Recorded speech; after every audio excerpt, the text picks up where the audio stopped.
Olá, pessoal, tudo bem? Obrigado por estar me recebendo aí em sua casa, seu tablet, seu smartphone. E eu sou o Flávio e eu vim falar um assunto muito legal com vocês hoje. Eu vim falar sobre cirurgia espiritual, sobre a medicina da alma. Mas concomitante a isso, eu quero contar a minha história para vocês, eu quero contar algumas experiências que eu tenho vivido ao longo desses anos todos e que de uma certa forma encanta. É verdade, encanta sim. Dá uma brilhantada nesse tema. Esse tema que é um tema tão empolgante, é um tema palpitante, é um tema controverso e tudo mais, mas eu quero contar para vocês quais foram as minhas experiências e quais foram também os resultados que eu obtive, tanto na prática, né, da cirurgia espiritual em si, como também no contexto em que esse processo, em que essa cerimônia, esse ritual acontece. Tá? Por que isso funciona? Quando é que isso funciona? Quais são os elementos que fazem com que essa prática, essa técnica, esse ritual, essa cerimônia proporcione uma transformação, um resultado tão efetivo na modificação, inclusive, de estruturas celulares, de tecidos e até, chego a dizer, de tumores. Muito bem. Para você que tá me conhecendo agora, está me vendo agora, eu cresci dentro de uma família cristã católica praticante. Eu, aos 14 anos, conheço a doutrina espírita, ingresso como membro participante, atuante. Antigamente os processos eram feitos na casa das pessoas que eram trabalho de mesa branca. Depois, com 17 anos, eu conheço a Umbanda, me dedico à prática até o sacerdócio. E quando cheguei na idade adulta, com 18 para 19 anos, eu ingresso na faculdade, me formo em engenharia eletrônica. Eu fiz engenharia elétrica, fiz especialização em eletrônica e telecomunicações, que me deu essa base técnica, científica, robusta, para eu poder discutir assuntos, poder transitar dentro dos processos mais materiais, de uma maneira muito mais tranquila, e verificar quais são o engendramento que existe entre corpo, mente e processos espirituais, o corpo e processo mente-espírito. Muito bem. Nessa época de faculdade eu conheço a medicina chinesa, me formo, depois me torno um especialista em medicina tradicional chinesa. Foi um momento muito importante que veio acrescentar aos meus conhecimentos aquilo que eu já desconfiava, que o corpo, a mente e o espírito não são coisas dissociadas. Esses três elementos, esses três pilares, o corpo, a mente e o espírito, eles juntos, esse engendramento produz uma manifestação. Essa manifestação é a nossa condição existencial, ok? Essa é a base da nossa conversa até o final desse nosso encontro, tá certo? Bem, a partir daí eu comecei a fazer as minhas pesquisas, comecei a participar de alguns grupos de trabalho. Quando cheguei a Florianópolis, eu tomo contato com uma instituição do qual eu sou voluntário até hoje. Essa instituição tem ao longo desses quase 16 anos, me dado assim um apoio muito grande e até um certo grau de permissão para que o meu olhar de observador me permita captar informações e ajustar o meu psiquismo, minha cognição, a minha compreensão de aspectos espirituais e de aspectos sistêmicos funcionais.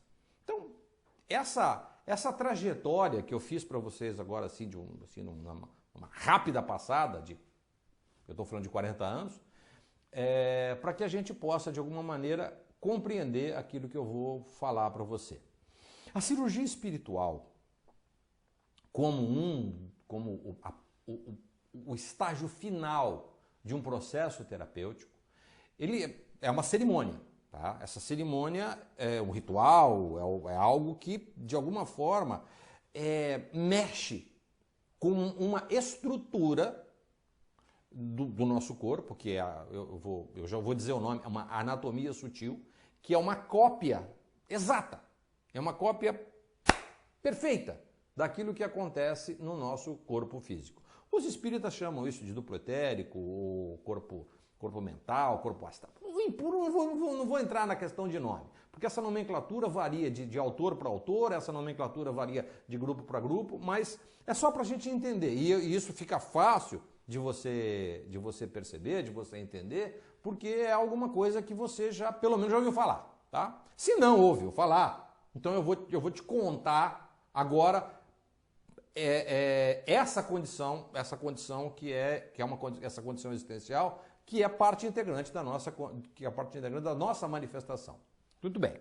O nosso corpo físico, a nossa biologia, com os tecidos, órgãos, sistemas, as nossas feições, o cabelo, a nossa beleza, o nosso encanto, então, toda essa estrutura biológica, para que ela tenha uma manifestação, há que se ter algo intrínseco a essa estrutura biológica que nós não compreendemos na sua plenitude. Os religiosos, sim, os religiosos já têm isso como definitivo, né? Os espíritas, os hinduístas, os católicos, seja quem for, os budistas, já tem isso definido porque é parte do contexto religioso. Eu não quero entrar no mérito, tá? Mas esse elemento, para ele se manifestar, para essa essência se manifestar, essa essência virtuosa, as coisas que foram imputadas em nós, para que nós existíssemos e para que nós nos manifestássemos, gerou em nós uma estrutura bioplasmática que envolve o nosso corpo. Essa estrutura bioplasmática, vamos fazer a seguinte analogia, tá? Se você pegar uma luva cirúrgica, essa luva de plástico, de borracha, que é usada para cirurgia, a hora que você calça a luva, ela faz exatamente todo o contorno do nosso corpo, tá bom? Então, quando você olha a mão com a luva, você percebe exatamente o contorno da mão. Agora vamos fazer a analogia com o nosso duplo etérico. É como se nós vestíssemos uma luva de boxe. Você percebe o contorno da mão, mas você não percebe o detalhe, ok? Então, o nosso duplo etérico, o nosso corpo, esse envoltório do nosso corpo físico, ele se parece muito com uma luva de boxe. Você vê o contorno, mas não vê o detalhe. Então, neste contorno, existe uma quantidade de informações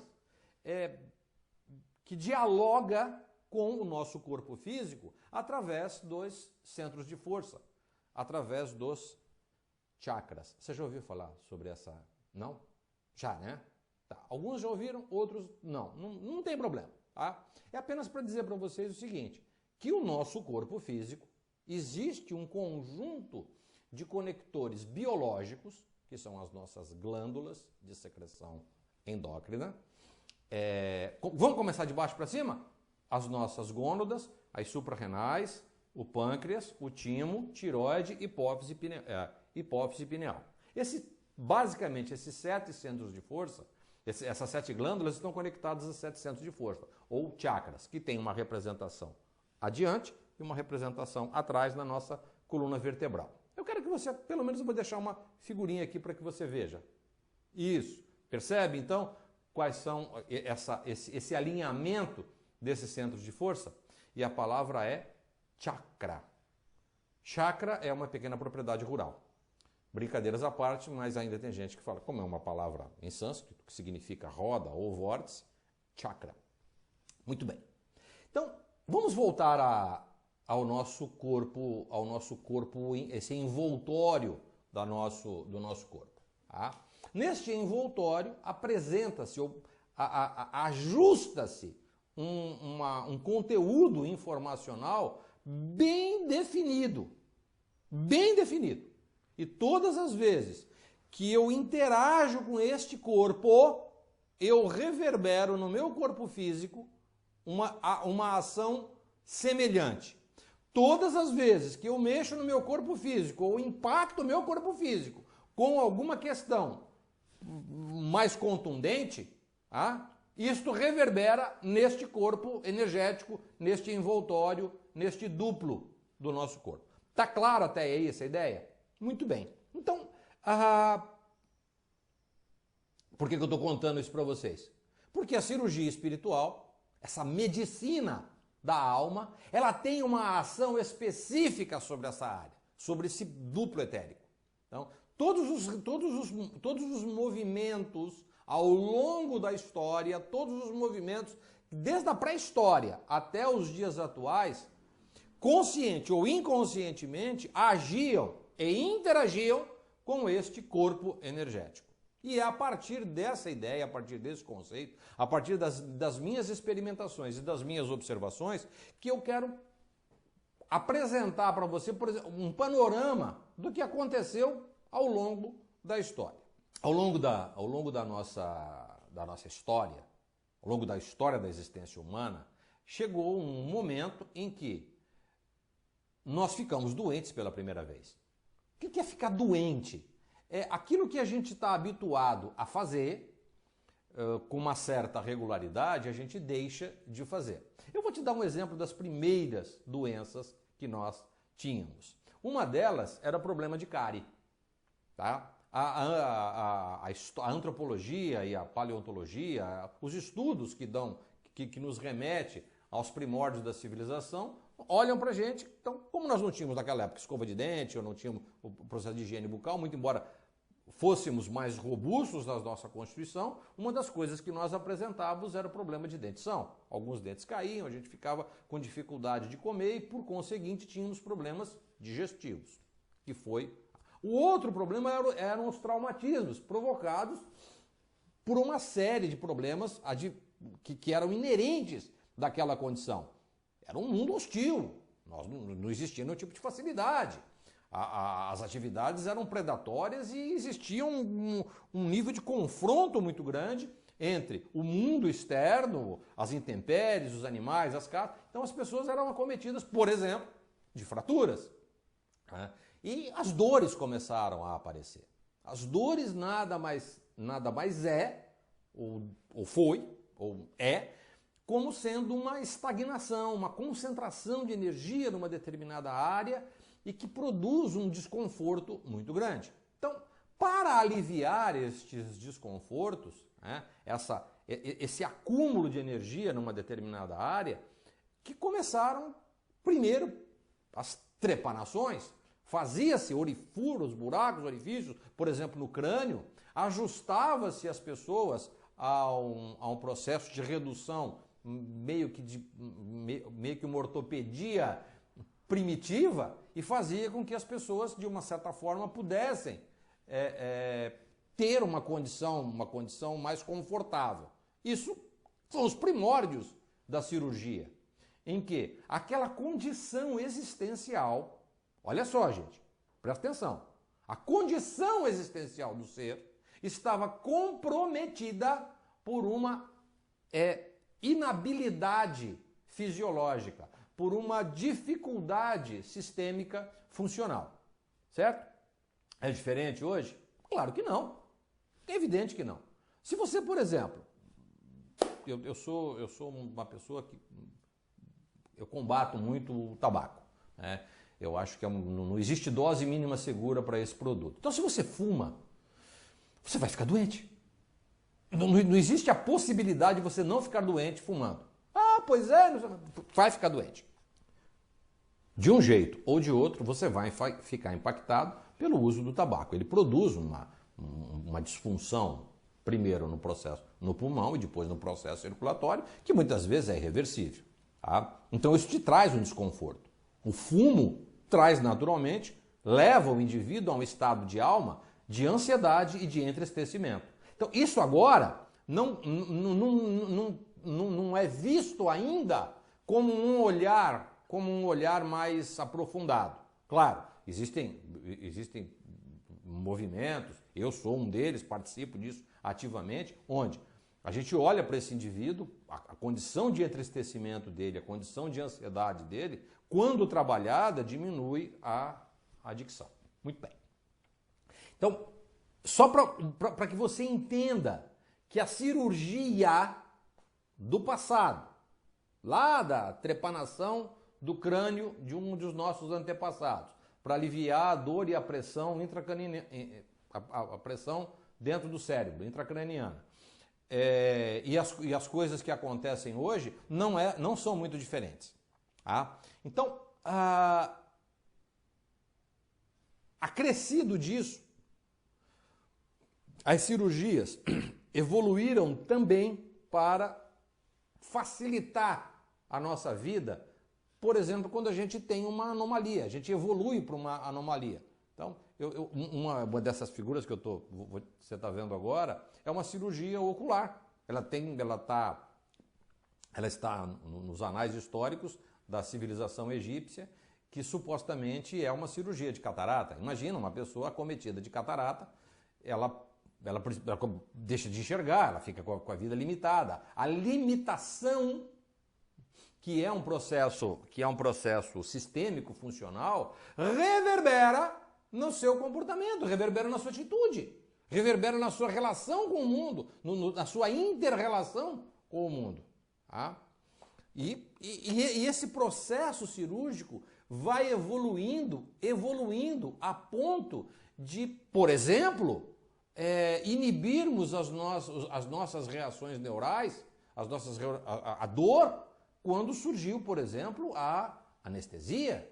Olha que avanço maravilhoso que a ciência nos oferece no momento em que nós percebemos que algumas substâncias inibem as funções nervosas, permitindo que num espaço de tempo determinado o cirurgião possa intervir naquele indivíduo e, a partir desta intervenção, ele possa produzir uma adequação e tudo mais. A ideia é a mesma desde nós já estamos falando dos tempos modernos. A ideia da anestesia hoje não é diferente do momento em que ela foi inicialmente proposta. Esse quadro de Rembrandt que você vê agora denota claramente o interesse da ciência em dar à humanidade, em dar ao homem o conforto para que ele possa ter uma vida alegre, feliz, saudável e tudo mais.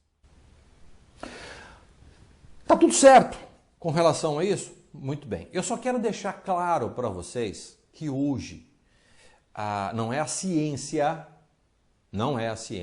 que não crê em aspectos energéticos e espirituais. São algumas pessoas, são alguns grupos de cientistas que são absolutamente materialistas e pragmáticos. A ciência não é materialista, não existe um pressuposto científico em qualquer academia do mundo que você transite, pesquisando seus documentos, que vai nos dar conta de que a ciência é materialista. Quem são materialistas são alguns cientistas. Isso não acontece hoje, isso não aconteceu ontem, e isso acontece sempre ao longo de toda a história. Num dado momento, talvez esse movimento iluminista ou alguma questão mais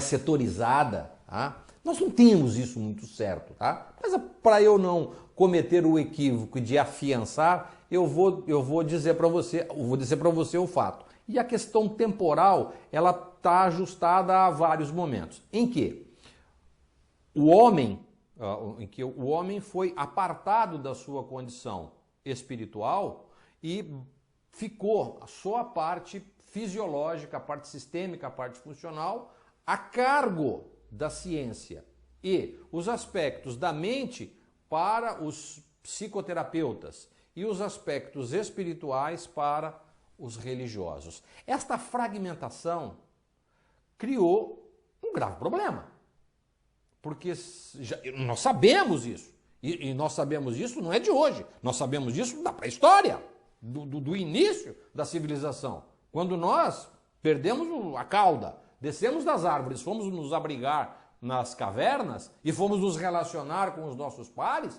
nós começamos a despertar para processos sentimentais, emocionais, questões de ordem de transcendência. Então, a nossa manifestação e a nossa existência é necessário que corpo, mente e espírito estejam engendrados e ajustados dentro de um sistema harmônico. Quando a ciência, grupos de cientistas, resolveram fragmentar isso, o psicoterapeuta cuida da mente, os religiosos cuidam do espírito e os médicos, cientistas, cuidam do corpo. Quando isso aconteceu, nós realmente começamos a ter problemas. Porque as pessoas, muito embora tratadas de forma adequada, dentro de um ambiente cientificamente adequado e correto, acabavam não evoluindo para o processo de cura, que é esse estado de prosperidade, estado de alegria, esse estado de bem-estar, tudo isso ajustado a uma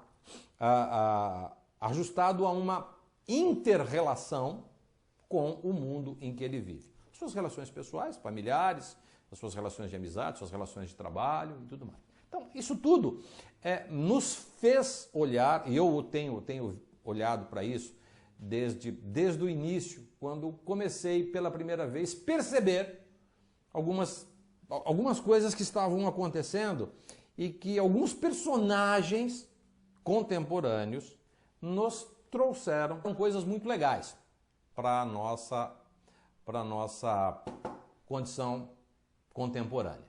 O homem hoje, nós hoje evoluímos de tal forma que os nossos órgãos, que os nossos sistemas funcionais não suportam mais situações viciosas. O que são? Eu vou enumerar as 5, tá? Primeiro é o medo. O medo é paralisante. Depois, o entristecimento. O entristecimento faz com que você pare de respirar. As preocupações inibem o processo digestivo. A euforia faz com que o seu coração bata descompassado e o teu processo circulatório fique muito complicado. E a raiva, o rancor e o ressentimento que minimizam, colocam a zero o teu sistema imunológico, impactam significativamente o sangue. Então, hoje, os nossos órgãos evoluíram e eles estão dissociados, eles estão desconectados desta condição. Quando você insiste em ter medo, quando você insiste em se entristecer, quando você insiste em ficar preocupado, quando você insiste em ficar eufórico ou sentir raiva ou frustrado, essas condições vão readaptar os órgãos ligados a esses sistemas, do qual eu acabei de mencionar para vocês, a se ajustarem a um novo funcionamento. Esse novo funcionamento ele já não está mais engendrado com esses comandos contemporâneos da nossa alma, do nosso espírito, da nossa essência divina, chame como você quiser. E aí o indivíduo adoece. Então, quando você cuida de uma gastrite, por exemplo, tomando lá um fitoterápico adequado para isso, a gastrite é o resultado, por exemplo, de pensamentos obsessivos e de preocupações, e também de uma alimentação desregrada. Na medida em que você desenvolve, repito, uma gastrite, você naturalmente vai desenvolver um quadro de pensamentos obsessivos e preocupações. Se você, por outro lado, tem pensamentos obsessivos, é uma pessoa extremamente preocupada, ao longo da sua existência você vai perturbar o teu sistema digestivo. Tá bom? Muito bem. Quando você cuida de um e não cuida do outro, quando você cuida do outro e não cuida de um, vai ficar aquela história, um bate, o outro apanha. Aí depois um apanha e o outro bate. Esse tipo de conflito não traz evolução para ninguém. Não existe um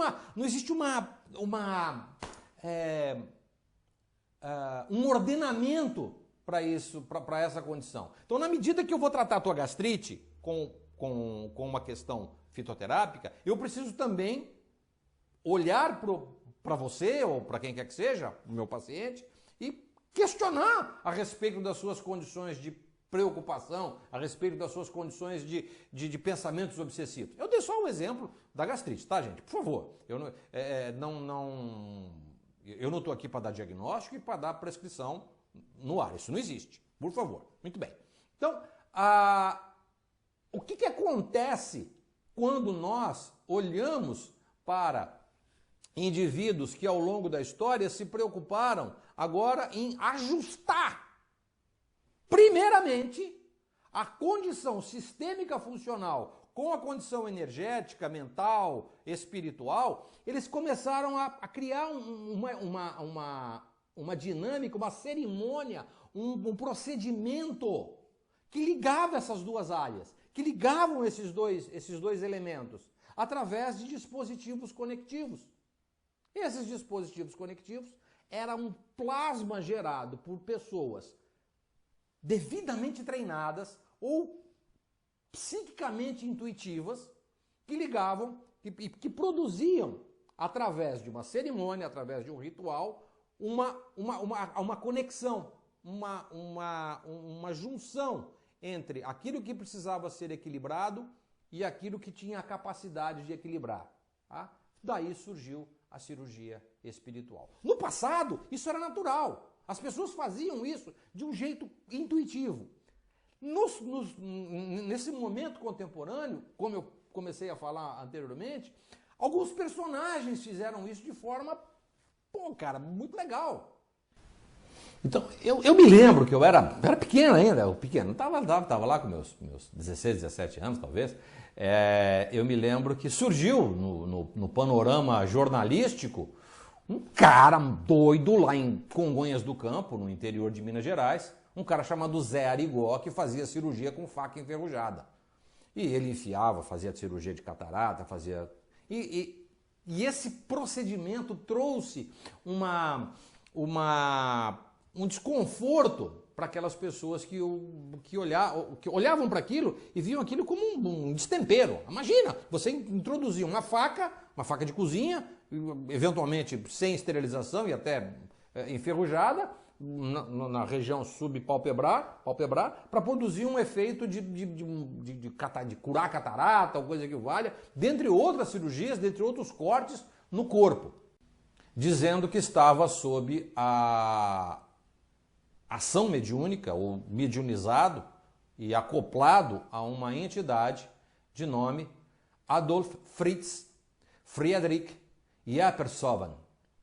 Este guia ou este espírito, né, ele era de origem polonesa, nasceu no final do século XIX, foi para a Alemanha, se formou em medicina, depois ele se tornou coronel do exército alemão e no final da sua vida, numa batalha, a batalha de Tannenberg, a batalha de Tannenberg o levou à erraticidade. Ele veio a óbito neste período ele tinha um histórico de ser um bom de faca. O cara era bom na faca. E, por alguma razão, esta entidade se aproximou desse indivíduo aqui no Brasil, no meados dos anos 70, pouco antes, e começou essa cerimônia. As pessoas iam para lá, ajustadas a um sistema de fé. Ajustadas, por exemplo, às figuras icônicas que o remetia ao sentido de fé. Então, o que é que ele desejava naquele momento? E agora eu começo a falar para você do comportamento psíquico e do comportamento psíquico das pessoas que se submetem a isso. O primeiro elemento que tem uma fundamentação, indiscutivelmente, é a fé. Tá? A fé só é suficiente? Não. Aí eu tenho muita fé e que as coisas vão acontecer comigo. Só isso? Não. Às vezes pessoas que não têm absolutamente nenhum tipo de arroubo de fé ou coisa que o valha, passam por processos semelhantes a esse e ficam perfeitamente curadas e ficam perfeitamente bem.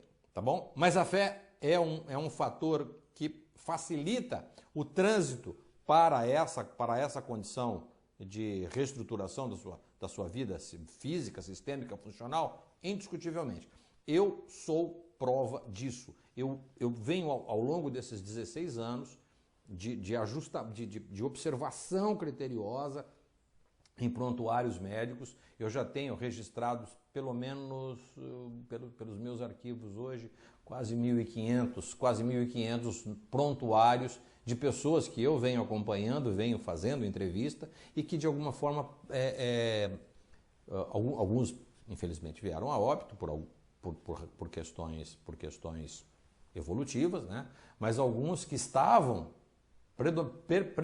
preferencialmente desenganados pelo seu médico e que passaram pelo processo, por todo o processo e chegaram à cerimônia, passaram a ficar curadas hoje. Muito bem, tá? Não quero fazer aqui nenhuma panaceia ou apologia ou coisa que valha. Por favor, não é isso. Eu estou discutindo com vocês isso aqui, eu estou levando vocês a uma reflexão, a terem, se possível, junto comigo, uma visão pragmática do processo, tá? Porque se vocês disserem que fui eu que falei, eu vou negar, tá? Isso é só um assunto nosso.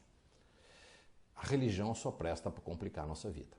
A religião é um agente complicador, tá? Se você ascende para um patamar de espiritualidade, é legal, mas o processo religioso é um agente complicador, tá bom? Tá. Então, eu não falei isso para vocês. Eu e você só, é um assunto interno, tá bom? Muito bem.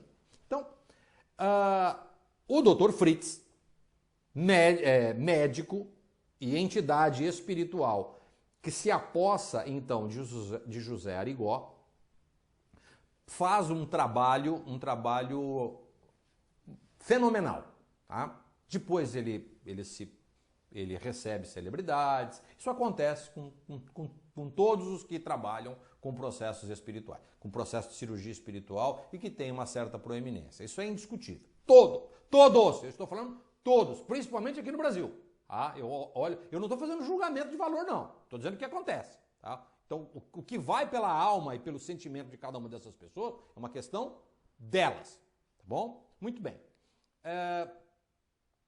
Eu quero voltar para a nossa condição, para a nossa rotina, porque eu quero demonstrar para vocês algumas técnicas depois e, inclusive, aquelas pessoas que fizeram um acesso privilegiado deste evento, eu vou mandar para vocês um e-book com alguns vídeos mais elaborados de algumas técnicas utilizadas, que eu utilizo dentro do meu consultório, algumas técnicas que eu sei que funcionam e que vou demonstrar para vocês, e que você pode replicar isso caso você seja um terapeuta e tenha um ambiente adequado para isso. Eu quero chamar a atenção de vocês para outros dois movimentos, outras duas pessoas que têm um trabalho significante aqui no Brasil. Um deles, que é um médium bastante conhecido aqui no Brasil, que é o João de Deus, lá de Abadiana, lá de Goiás, uma pessoa sensacional, recebe as pessoas lá com muito carinho, e ele tem um trabalho de cirurgia espiritual através do seu mentor, e que é muito legal também. Então, a tecnologia que ele usa para levar o paciente a um estado receptivo, esse estado pré-operatório, é bem interessante também. Eu estudei isso com detalhe e eu vou contar isso para vocês daqui a pouco. Uma outra coisa que eu gostaria de falar, e eu sou muito zeloso, que é a instituição do qual eu sou voluntário, e que as técnicas utilizadas lá, né, que é o Centro de Apoio ao Paciente com Câncer, aqui em Florianópolis, utiliza uma rotina, uma sequência pré-operatória que leva o paciente a um estado de alma, onde o médium cirurgião, o médium interventor, produz uma alteração no estado desse indivíduo que é maravilhoso, é encantador. Eu venho testemunhando isso ao longo desses anos todos. Eu não estou falando isso como elemento de vaidade, pelo Deus me livre, né? Eu estou falando isso assim com muita reserva, mesmo porque eu sou muito zeloso e as coisas que dizem respeito a essa instituição, eu não as faço sem qualquer tipo de autorização prévia ou coisa que o valha. Mas o olhar para o paciente, falar com o paciente, ou ouvir o que ele tem para falar, eu anoto. Eu carrego comigo o bloquinho de nota e isso para mim é significativamente importante. O que eu observo ao que o Zé Arigó fez, o que o João de Deus faz, o que o Centro de Apoio ao Paciente com Câncer faz e quais foram os resultados que isso, quais são os resultados que isso dá no final das contas. Um estado de transformação do indivíduo. A cirurgia espiritual como cerimônia, a cirurgia espiritual como ritual, ela é a apoteose de todo um processo onde a sua estrutura fisiológica está com um problema.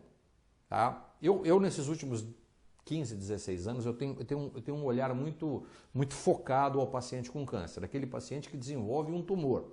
Quando ele desenvolve um tumor, inclusive foi tema da minha palestra passada, no primeiro evento do Convida, né? Eu falei sobre o câncer. Então, estas estruturas anômalas que são criadas dentro do corpo, elas não obedecem nenhum tipo de comando, elas não obedecem nenhum tipo de comando ordeiro. Elas crescem de forma desordenada. São displasias, neoplasias, tumores, aquilo evolui para células que se enraizam e depois elas jogam na corrente sanguínea comandos para que outras células se desenvolvam também no processo oncológico e todo o teu sistema imunológico, todos os comandos de defesa do seu organismo ficam praticamente inoperantes ou sem saber o que fazer. Tá? Então, quando nós agimos no campo energético desse indivíduo, nós estamos preparando aquela estrutura psíquica, aquela estrutura mental, aquela estrutura energética, como disse, para que ela se ajuste, para que ela se adapte, para que ela se acople de uma forma diferenciada sobre o corpo do indivíduo. Tá? Então, mas e o corpo? Como é que está? O corpo está sendo cuidado pelos médicos. Então, se você até agora pensou que a cirurgia espiritual ou os processos de cirurgia espiritual exclui a ação médica, a ação clínica, por favor, desliga o vídeo. Não é comigo que não é de mim que você vai ouvir isso. Então, hoje, graças a Deus, nós temos um avanço tecnológico muito grande. Tá? As cirurgias hoje, as microcirurgias, por exemplo, nos dão conta de que a gente pode agir de forma pontual sobre determinados tumores. Algumas intervenções medicamentosas são extremamente eficientes. Eu não posso ficar aqui fazendo juízo de valor que isso presta ou não presta. Eu vou voltar para aquela coisa. Um bate, o outro apanha, depois o que apanha bate e o que bate apanha. Fica esse confronto. Não é essa a questão. E não é esse o meu objetivo. Então, pacientes que têm quadros de alta complexidade efetivamente precisam estar acompanhados do seu médico, do seu terapeuta, enfim, tem um acompanhamento preciso sobre esse processo. Tá? Concomitante a isso, e como eu disse no começo, o nosso corpo não está apartado da sua condição energética e da sua condição mental. Se eu não mexo nessas duas áreas, provavelmente a evolução positiva do quadro desse paciente não se dará de forma efetiva. O processo de cura não se estabelece de uma forma absolutamente natural. Ele vai ter uma cura temporária e essa estrutura energética vibracional que guarda ainda algumas questões viciosas vai fazer com que ele, de uma certa forma, vai fazer com que ele volte a esse estado. Então, o que é que eu tenho para dizer para vocês agora, antes de contar a rotina para vocês? Todos os pacientes que passaram por processos de intervenção terapêutica, de cirurgia espiritual, eu estou dizendo não só na instituição do qual eu sou voluntário, mas de outras instituições que eu participo como observador, não como membro ativo. Então, é no Rio de Janeiro, São Paulo, Belo Horizonte, só para falar algumas, tá? Essas instituições primam primeiro por essa questão, o paciente precisa estar com acompanhamento clínico. Tá? Bom, então, todos esses pacientes, depois que passaram pelo processo todo, pelo pré-operatório, que é todo esse conjunto de preparo, mais a cerimônia e o ritual da cirurgia espiritual e o depois, esse depois, esse olhar para o depois é que é importante para você ver o resultado, que é o pós-operatório. Esse pós-operatório, o paciente ele ressignificou muito a sua condição existencial. Ele sabe, ele tem marcado no seu duplo etérico, ele tem marcado no seu corpo energético as cicatrizes daquela cirurgia espiritual. E eu vou dizer por quê. Tem a técnica para deixar essa marca no duplo etérico do paciente, para que ele se lembre sempre, como algo importante de responsabilidade na vida dele, para que ele possa continuar vivendo, continuar feliz, alegre, saudável, compartilhando do convívio dos seus familiares, dos seus amigos, se relacionar legal com o mundo em que ele vive. Afinal, bem, nós não temos pra onde ir, né? Nós estamos aqui aportados no planeta Terra e, enfim, nós não temos muita coisa para fazer fora daqui. Então a gente fica aqui. E aqui é legal. Outro dia eu estava comentando com um amigo, vamos fazer só um parênteses, uma relaxada um pouco na nossa conversa. Eu estava comentando com um amigo, falando a respeito de vida extraterrestre. Eu falei, pô, cara, não tem pra onde ir, tá? O próximo lugar aqui é longe pra caramba. Então, mas eu estou feliz aqui no planeta. Eu me divirto muito aqui, eu tenho muitos amigos, eu faço coisa que eu gosto e gosto do que faço. Falando com vocês agora aqui, gravando, eu estou aqui no meu estúdio gravando esse vídeo. Está me dando um prazer enorme poder falar isso para vocês, tá bom? Vamos fechar esse parênteses então.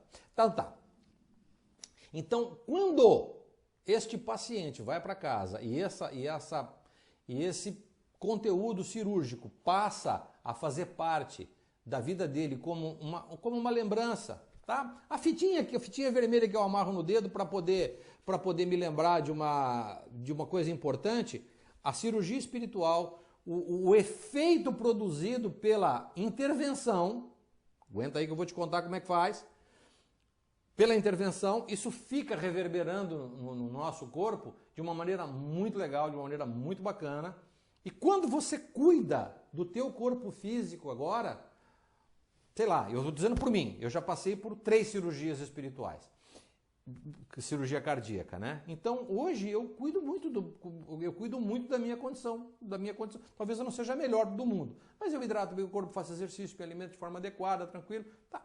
Por quê? Porque se eu fizer assim, todos aqueles comandos de euforia, de ansiedade, que são características do meu psiquismo, podem impactar significativamente o meu coração e o meu processo circulatório como um todo. Então, no momento da cirurgia espiritual, a pessoa que fez a cirurgia, essas 3 cirurgias, a quem eu tenho um carinho muito especial, um amor no meu coração, e que é a irmã Odaleia, uma pessoa que é dirigente dessa casa, e eu digo que a cirurgia dela dói. E sinta-se homenageada, minha amiga. Essa cirurgia dói porque todas as vezes que eu, por alguma razão, eu deixo de fazer exercício, a área afetada, a área onde foi feito o corte no meu peito, dói! E não é uma dor hipertensiva ou uma dor isquêmica. Não, é uma dor lacinante, uma dor pontual, como se estivesse no local uma dor de corte. É uma coisa impressionante isso. E olha que eu sou uma pessoa pragmática, eu percebo isso no instante seguinte.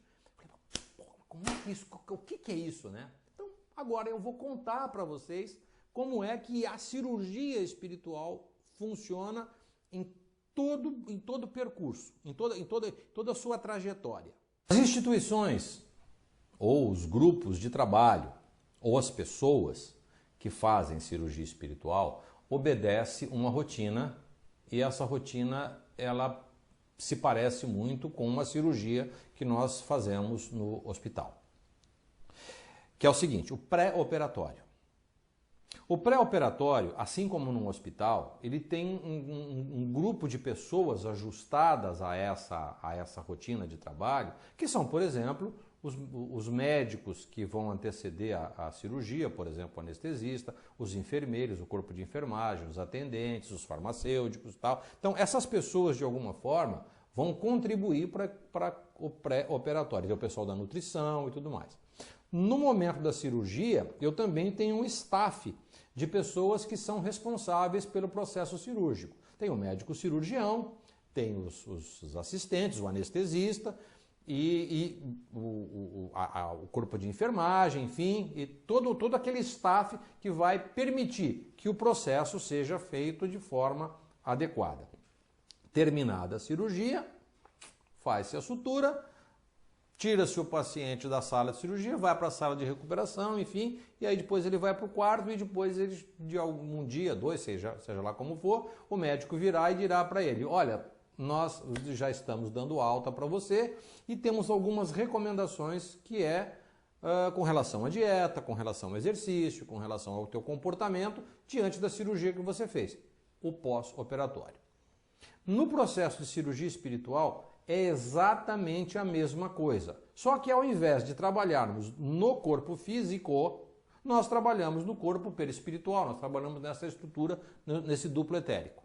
Ok? E aquilo que faríamos se fosse médico cirurgião no corpo físico, nós fazemos como médium cirurgião, nós fazemos isso no corpo perispiritual, no corpo energético, no corpo nesse envoltório do nosso corpo, que, como eu disse, age, interage, reage, se interliga através dos nossos centros de força e das áreas a ele e das áreas contíguas aos órgãos e sistemas funcionais. Tá bom? Quem é o grupo pré-operatório? É um grupo de pessoas, de indivíduos, primeiro, cara, motivado pela prática do bem.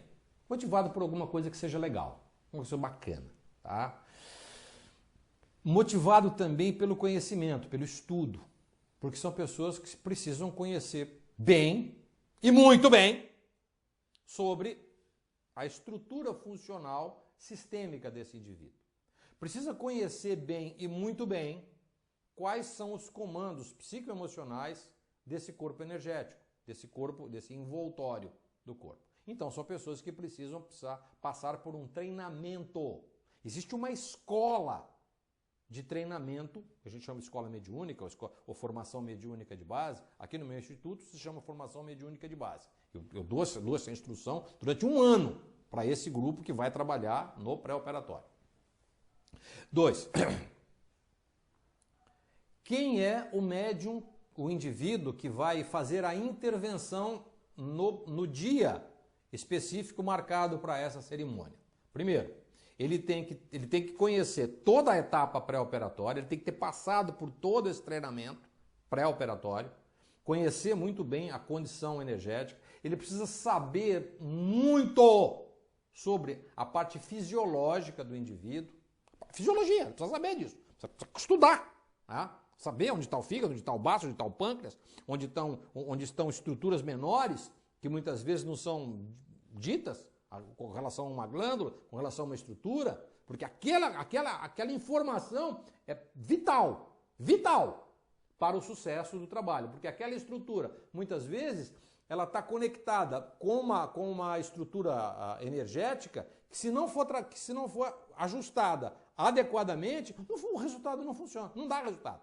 Tá? Às vezes eu preciso intervir com um tipo específico de frequência, não só com uma intervenção manual, mas eu preciso de ajustar-me a outras questões, a outros mecanismos, com uma tecnologia um pouquinho mais atualizada, para fazer com que dê resultado. Então, este indivíduo, ele precisa não só ter essa sensibilidade mediúnica, tá? E também precisa ter esse conhecimento sobre fisiologia. Bem, então, essa é uma etapa avançada de formação e de treinamento. O pós-operatório é bom sempre. Se você tem um centro de acolhimento, eu recomendo isso a você. Tá? Se você tem um centro de acolhimento, uma casa que faz isso e tudo mais, se você não tem, tenha. É provável que você tenha. Tá? Se você tiver, ótimo, legal. Se você não tem, providencie um médico. Um clínico. Uma pessoa que seja do seu relacionamento, que seja membro da casa, que se ajuste perfeitamente aos trabalhos da casa, que eventualmente tenha passado por pela formação mediúnica de base, ou mesmo a formação mediúnica avançada, e que ele seja o responsável pelo pós-operatório. Quando a pessoa vai embora, é o médico que vai falar com ele. Isso tem um caráter legal. Eu ia falar outra coisa, mas é um caráter legal. Nós vivemos numa nação ainda rica em preconceitos, rica em questões de ordem religiosa muito arraigadas, e isso não é legal. Ah, isso não é legal. Então, se você tem uma pessoa que é um médico, ele vai dizer para você, olha, que bom que você veio aqui, ele está ajustado ao contexto energético e espiritual, e aí ele vai dar as orientações do pós-operatório para aquela pessoa. Olha, tenha esse cuidado, tenha aquele cuidado. Hoje, por exemplo, procure ir para sua casa, é bom que você vá acompanhado, que tenha alguém te acompanhando. Enfim, coisas do pós-operatório que produz uma sensação de conforto, bem-estar e, sobretudo, segurança para aquele paciente. Tá bom? Então, esses três momentos, tá, são importantes dentro do processo. Eu quero chamar a atenção a vocês para duas questões. A cirurgia espiritual não funciona sozinha. E formação mediúnica não necessariamente precisa estar vinculada a qualquer tipo de religião. A mediunidade não é um atributo da doutrina espírita, da Umbanda, do Candomblé, do budismo, não é nada disso. Tá? A mediunidade, claro, isso eu não falei no começo, eu vou falar agora. A mediunidade é um atributo psíquico das pessoas, em maior ou menor intensidade, tá? Que permite que ele, além da percepção da estrutura tridimensional, que é o corpo físico, ele tenha uma percepção dessa estrutura mental, dessa estrutura psíquica, e quiçá dessa estrutura espiritual. Tá? Então, a palavra médium me remete à intermediação. Tá? O fato de ser médium não significa. Não é de ser médium, desculpa. O fato de ter a tua mediunidade desenvolvida não significa que vai ficar falando com o espírito toda hora. Tá? E. Eu quero aproveitar o embalo aqui e falar um negócio sobre isso. Gente, mediunidade não é castigo. Tá? Mediunidade é bênção. A mesma coisa quando você, por exemplo, você aprende a tocar um instrumento. Depois de um tempo você desenvolve uma melhor capacidade para tocar aquele instrumento. E aquilo te dá muito prazer, te dá muita satisfação. E você faz isso com uma certa regularidade. Isso não é uma bênção na sua vida? Se você adquire uma determinada habilidade através do seu treinamento, do seu esforço, e isso serve para o bem comum, eu não sei como é que isso pode se transformar em alguma coisa como karma, como coisa ruim. Eu ouço falar isso com regularidade. A minha mediunidade é um karma, só é médium quem foi ruim na encarnação passada. Tenha paciência. Para com essa bobagem. No pré-operatório, vamos então ao pré-operatório. No pré-operatório, quais são as etapas? As etapas que eu preciso levar em consideração. Primeiro, o acolhimento a este indivíduo, ao meu grupo de trabalho. Ele vai ficar comigo 2 horas? Gente, não menos que isso. Ele chegou e você vai fazer uma intervenção, utilizar uma prática interventiva, e ele chegou 15 minutos depois, está indo embora. Não acho que isso seja não acho que a cirurgia espiritual deva ser introduzida na sua rotina de trabalho. Não. No mínimo 2 horas de trabalho. É uma base operacional que a gente vê como mínimo do mínimo do mínimo necessário. Tá? Ele vai ficar 1 dia com você, ele vai ficar 5 dias com você. Tá? Então, dependendo de quanto tempo ele vai ficar com você, tá? Você vai ajustá-lo às seguintes etapas do programa. Primeiro, isso aí está muito bem explicado no e-book que eu estou oferecendo para as pessoas que tiveram acesso privilegiado. Mas eu vou contar para vocês. Você não vai ficar o fato de você estar participando agora nessa condição não significa que você vai ficar sem informação. Pelo amor de Deus. Não é meu objetivo aqui. Tá? É que eu esmiucei aquilo com um detalhe. E a palestra agora, enfim, eu teria que ficar com vocês aqui uns 2 dias falando sobre isso. Tá? Então, acolhimento. Ajustá-lo à sua necessidade específica. Ele chegou com uma contusão de joelho. Tá? Ele é acolhido para isso. ele chegou com um tumor de fígado, é uma condição. Ele chegou com um tumor de cérebro, é outra condição. Então, o grupo tem que estar devidamente ajustado para fazer esse acolhimento, tá? Então, se ele chegou com uma contusão de joelho, eu vou ajustar o meu grupo de pré-operatório, de médios interventores nesse momento, para aquela área específica, tá? Vou circunscrever a esse ambiente. É o joelho, ou é o fígado, é o cérebro, é o estômago, é o pâncreas. Vou fazer trabalhar essa área. 2. A partir do momento que eu faço esse acolhimento, o acolhimento pressupõe uma ficha, pressupõe os dados pessoais desse indivíduo, pressupõe, isso é obrigatório, que ele tenha um prontuário médico, um exame, alguma coisa, que diga, que ajuste a esse trabalho, né, que ele está fazendo, a essa necessidade que ele está tendo de ser acolhido por você ou pelo seu grupo, para que ele prove isso. Gente, não negligencie, nunca negligencie esta prerrogativa. Chegou para você, eu estou com problema, estou com tumor de estômago e tudo. Ah, tudo bem, então entra aqui. O senhor, por favor, o senhor trouxe os seus exames? Ah, eu não trouxe. Então tudo bem, nós vamos fazer a sua ficha e o senhor passará, o senhor virá, o dia que o senhor vier para fazer a intervenção, o senhor tem que trazer o seu prontuário médico, ou os seus exames que dê conta de que o senhor realmente tem esse problema.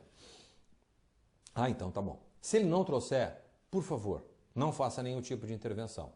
Eu estou recomendando, não faça. Você pode dar a ele, aplicar um passe, fazer uma energização, mas não permita que ele entre no transcurso do processo pré-operatório para culminar com a cirurgia espiritual e depois isso dá problema, gente.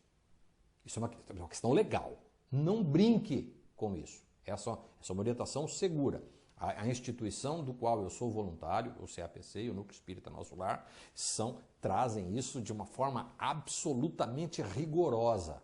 Isso dá à instituição a segurança para que ela execute os seus trabalhos no campo energético, no campo espiritual, de uma forma absolutamente tranquila. Eu estou atuando sobre essa área, sabendo que o paciente traz essa questão no âmbito físico. Está documentado. Tá bom? Mas eu só estou tratando a aspectos energéticos e vibracionais. Ok? Muito bem. A partir daí, você vai fazer um elenco de intervenções pré-operatórias que significativamente vão ajustar o paciente ou vão criar uma ambiência para um pré-operatório bem legal. Tá. Então, uma das coisas que é show de bola é a cromoterapia. Gente, vocês não têm noção o que isso representa dentro do contexto pré-operatório. Tá? A prática da cromoterapia, tanto a cromoterapia geral, a cromoterapia sistêmica, como a cromoterapia aplicada. Tá? A cromoterapia aplicada a determinados órgãos, a cromoterapia no sentido de ordenamento, a cromoterapia como sistema de ordenamento do campo, do duplo etérico, né? do bioplasmático, dessa anatomia sutil e tudo mais. Isto é uma coisa show de bola e campeã. A outra coisa, o uso de água, compressas de água, tá? Ao longo da história, nós já percebemos, a gente vem olhando o estudo da crenologia, que é o estudo das águas termais, o efeito terapêutico das águas termais. Nós temos alguns tipos de água e esses tipos de água, eles têm funções bem marcadas, bem definidas. E as compressas utilizadas para determinados pacientes produzem um efeito terapêutico surpreendente. Tá? Eu vou mostrar para vocês agora aqui um slide onde você vai ter uma noção dos tipos de água mineral, gente, água mineral. Tá? Dos tipos de água. Quer ver? Um minutinho. Ó, vamos comigo para o slide. Então tá. Vamos lá. Por exemplo, eu tenho a água mineral alcalina. A água mineral alcalina é de uso geral. A água mineral sulfurosa,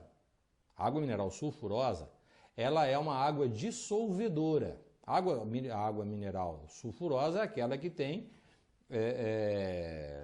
óxidos sulfurosos dissolvidos na sua... Você vê isso no rótulo, tá?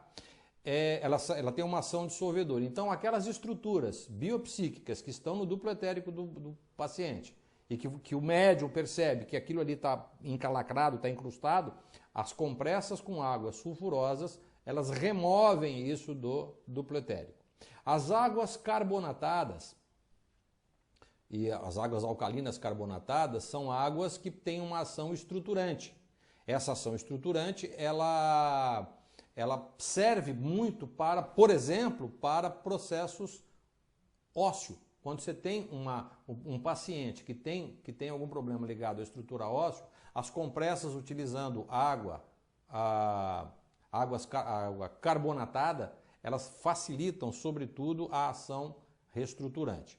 As águas ferruginosas são aquelas águas carreadoras. Às vezes eu preciso fazer uma cirurgia em um determinado local do paciente para fazer com que ele ative uma função específica para contribuir com uma outra área. Por exemplo, é muito comum eu utilizar a água ferruginosa sobre o timo, sobre a área do coração ou sobre o fígado, porque eu consigo levar dessas duas áreas tanto um sangue, com relação ao fígado, um sangue modificado e com estruturas informacionais adaptadas, tanto também para o timo, com os seus comandos imunológicos, tá bom? Depois eu tenho as águas radioativas. As águas radioativas são para cirurgias espirituais de alta performance. São para médios altamente treinados, com uma performance muito, muito grande, que ele vai trabalhar na malha temporal do paciente, que muitas vezes ele carrega consigo um comando informacional de um passado, né? Esse passado pode ser há 30 anos atrás, pode ser de 20 anos atrás, pode ser de 400 anos. Tá? Então eu não estou aqui fazendo nenhum tipo de apologia se tem ou não tem processo reencarnatório. Eu estou afirmando para vocês, dentro da minha experiência, que existem fortes indícios de que a reencarnação é um fato. Ok? Bom, vamos voltar ao nosso tema aqui. Então, essas duas questões, o uso da água e o uso da cromoterapia. Algumas instituições utilizam recursos mais específicos, como geoterapia, como fitoterapia. Tá? Então, acolhimento, especificidade do tratamento, terapêutica pré-operatória, que vai ajustar o indivíduo energeticamente àquela condição. Eu citei dois tipos de intervenção e provavelmente você já sabe de outros tantos. Eu tenho certeza que você sabe. A cirurgia é uma cerimônia, é um ritual e acontece de um jeito muito específico, de um jeito muito legal. Tá? Você leva este paciente, já o previne, é feita uma antecedência. Você vai passar pela transferência energética, pela cirurgia espiritual. Essa cirurgia é uma cerimônia, essa cirurgia é um ritual, onde você vai estar imerso e adaptado a todas aquelas condições. Existe um grupo de pessoas já devidamente treinadas para recebê-lo neste ambiente, e este ambiente, além do preparo das pessoas que ali estão, existe também um preparo energético, existe até um preparo espiritual. Ora, se não, imagina! Né? Existem equipes do plano astral devidamente ajustadas a essa engenharia, né? Essa engenharia médica, né? Para produzir o efeito necessário. Então, nós temos basicamente dois tipos de condição psíquica mediúnica para executar essa tarefa. O processo consiste em você materializar algo que está precisando ser reestruturado. É o caso, por exemplo, de uma lesão, ok? Isso você tem um pensamento estruturante, você tem um pensamento condensador. E existe, eu digo na maioria dos casos, mas não é na maioria dos casos. Na maioria aí, os 70%, são situações onde as pessoas procuram os centros de acolhimento para problemas que estão ali instalados e que precisam ser tirados dali. Eles precisam ser desmaterializados dali. Então, a ação psíquica mediúnica é no sentido de dissolver aquilo que está ali dentro. Tá? Repito, o pré-operatório, a etapa que antecede a cirurgia, tem que já deixar previamente preparado aquele campo, aquela área, já com essas informações, porque o médium ele vai agir de forma precisa e pontual por um único instante. Você sabe o que é um único instante? Ele vai precisar ajustar o seu cérebro, e esse ajustamento do cérebro, ele vai criar uma ideoplasticamente, uma ferramenta, e essa ferramenta precisa ser precipitada na área afetada daquele paciente. Ela precisa ser inoculada ali, ela precisa ser engatada ali, ajustada, como se fosse uma flecha, como se fosse um dardo, como se fosse um pino, como se fosse alguma coisa, um chip, que é colocar, eu não gosto dessa palavra chip, porque eu fui chipado. Coloca um chip ali no local e daí para frente aquilo recebe um disparo. E aí vai o truque. O médium precisa produzir em seu cérebro, depois que ele construiu tudo isso, ele precisa produzir uma dissociação cognitiva por alguns instantes. Então, é uma respirada, é um movimento brusco, é alguma coisa que ele faz bruscamente e que o seu cérebro, num dado momento, ele se dissocia daquele conteúdo que ele tá, daquele conteúdo pensante, que é o implemento, que é o equipamento implementado psiquicamente. A hora que ele se dissocia disso por alguns instantes, esse dispositivo gera no campo psíquico do médium uma onda eletromagnética com uma informação específica. O paciente já está preparado. Ele naturalmente recebe naquela área esse dispositivo, esse implante, e ele passa a funcionar ali. Então, eu vou cobrir essa área no momento seguinte, eu vou cobrir essa área com por exemplo, com uma compressa, ou com um esparadrapo, com um pedacinho de algodão. Se eu colocar um pedacinho de algodão com uma água específica, aquelas que eu falei anteriormente para vocês, se eu colocar essa compressa sobre... Isso passa a se tornar um mecanismo de retroalimentação. 2 ou 3 dias depois isso vai se ajustando, se ajustando, se ajustando. Daqui a um tempo você vai pedir para que ele volte, para que ele venha falar com você, para que ele venha nos dar conta de como isso aconteceu. Então, ficou claro para você que as coisas não funcionam ao acaso e que isso não é algo que eu almejo e simplesmente desejo e as coisas acontecem. Eu preciso ter esse engendramento psíquico, é fundamental. Esse mecanismo de adaptação do meu cérebro, do meu psiquismo como médium, percebendo como aquilo tudo está, eu vou ajustar o meu cérebro para produzir um efeito específico sobre isso. Se você quiser saber um pouquinho mais sobre esse processo de dissociação cognitiva, como é que isso funciona no cérebro dentro de um modelo elétrico, eu tenho um filminho no YouTube, você pode dar um pulinho lá no meu canal e você vai adorar, vai ficar bem ajustado a esse entendimento. Tá legal? E eu quero lembrar vocês, mais uma vez, que você se inscreva na minha página. Se inscreva na minha página que eu quero mandar para você uma porção de coisas legais, uma porção de coisas bacanas. Todos aqueles que se inscreverem a partir de agora, além da minha lista que já é grande, eu quero que você também que está assistindo a minha palestra, dê um pulinho lá no meu site. É só um nome. Como você fez aqui para se inscrever no Convida, você deixa o seu nome e deixa o seu melhor e-mail. Tá? Isso vai para um banco de dados e eu tenho o hábito de regularmente municiar aqueles que participam dessa lista privilegiada, é uma lista VIP. Porque eu também não gosto de ficar enfiando e-mail ou informação para aquelas pessoas que eventualmente ficam se sentindo molestadas com isso. Então, graças a Deus, a minha lista é uma lista que tem um nível praticamente 0 de rejeição. Eu fico muito feliz com isso, porque eu mando material de conteúdo regular de alta qualidade, tá bom? E ao se inscrever na minha página, você já vai ter acesso direto aos arquivos que já foram postados anteriormente. Artigos, textos, vídeos e outras coisas mais. Tá legal? Então, eu acho que com isso, pessoal, eu consegui passar para vocês essa ideia da cirurgia espiritual, porque a cirurgia espiritual não é um fim em si, né?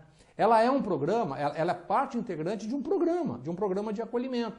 Então, todos aqueles indivíduos que passaram por isso, ou as instituições que obedecem, instituições ou grupos que obedecem esse tipo de rotina, isso fundamentalmente dá ao indivíduo que é acolhido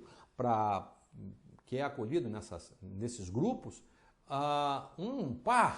um salto quântico, um salto consciencial elevado e tudo mais, e passa a conviver com os seus processos de uma maneira integrada, ok? E eu acho que é isso. Eu fiquei super feliz de estar junto com vocês nesse momento,